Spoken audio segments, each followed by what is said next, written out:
هو واحد اسمه عندنا في الشارع اللي بتحط قطه وكده والقطه دي انا هوريكم دلوقتي الفيديو بتاعها اهو. ايه ده يا اسطى؟ ده ما بخاف لو انت اشتنت حر.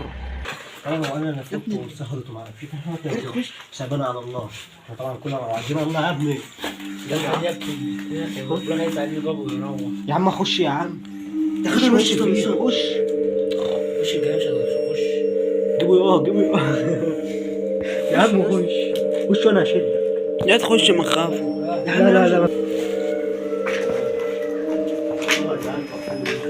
خش خش شاط الحته دي. ما سمع صوت جوه. سامع ايه؟ سمع صوت. خش يا ابني انت خايف ليه؟ يا انت خايف ليه؟ مفيش حاجه. انت خايف. لا مش خايف.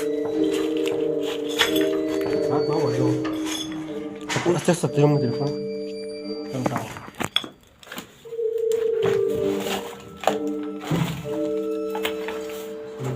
استنى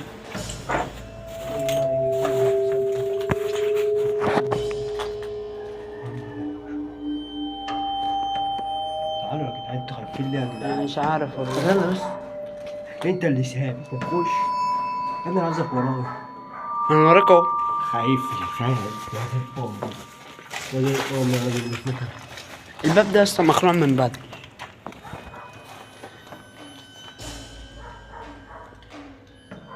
تعال فين محمود؟ فين محمود يا عم؟ ارمي السرعه دي. كل ده خد لك عصايه.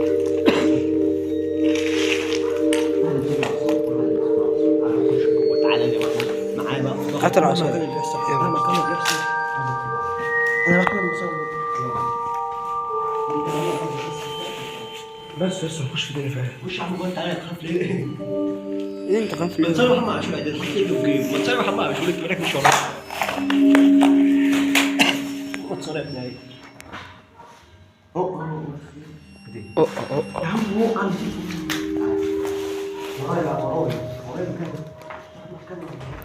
صل على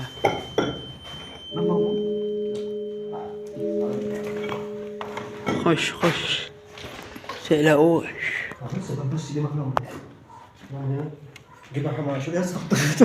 انا مش عارف ده كلهم خايفين. يا ابني انت برضه واحد خايف. طبعا بص الباب مخلوق من هنا الباب اللي واقف هنا.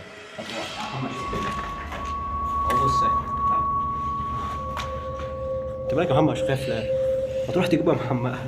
اهو يا اسطى. انت بص دايس عليه مخلي بص الاضاءه عامله ازاي. هي الاضاءه كده. ده الشنطه هو كده.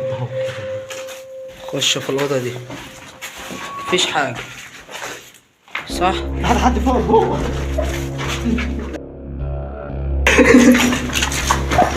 يا اسطى العيال يا اسطى قلبها. انا مش خايف يلا بس. العيال قلبها قاعد يا اسطى.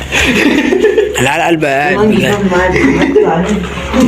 بس عشان بسبب المختارات راجل.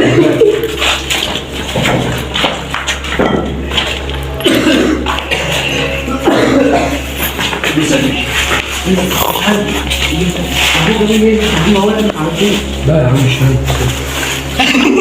ابني وانا بتاع الشارع اهو. بجد. عو